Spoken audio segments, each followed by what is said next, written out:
تامی خۆش و سوودەکانی هەنار بەگشتی لە لای هەمووان ئاشکرایە و لە کوردستانیش هەر کات باسی هەنار بکرێت ئەوە سرنجی هەمووان بۆ لای هەڵەبجە و هەورامان دەڕوات.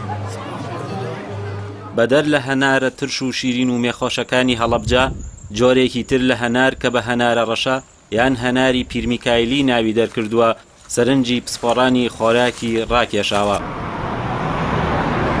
گوندی دوودان کە دەکەوێتە 30 کیلۆمەتری باشووری شاری پاوەی ڕۆژهەڵاتی کوردستان لە پارێزگای کرماشان وێڕای ناوبانگی ناوچەکە بە دەوڵەمەندی فەرهەنگی کوردەواری و ئاینی بەدەیان دۆنمباخی هەناری هەیە کە بۆتە بەشێک لە سەرچاوەی ژیانی زۆربەی دانیشتوانی گوندەکە کە ژمارەیان 700 کەس دەبێت و لە چوارچێوەی 200 خێزاندا دەژین.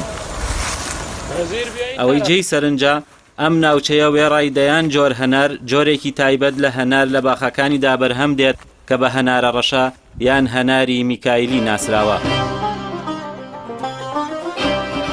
هەنارە ڕەشە کەمتر بە شێوەی ئاسایی دەخرێتە بازاڕەوە بەڵکو زیاتر لای پسپۆڕانی پزیشکی میلی و کوردەواری و عەتارەکانەوە دەست دەکەوێت.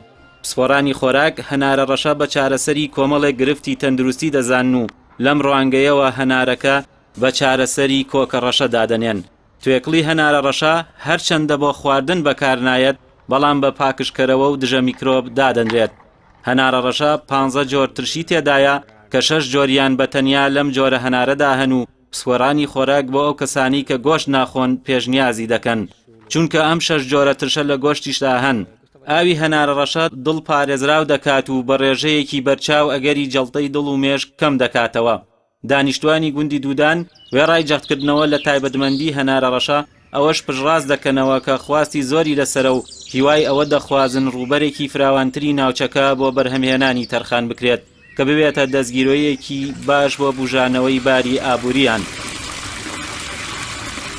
کۆی گشتی باخە هەنارەکانی پارێزگای کرماشان نزیکەی 3200 دۆنم دەبێت و ساڵانە 4000 تۆن هەناریان لێبەرهەم دێت.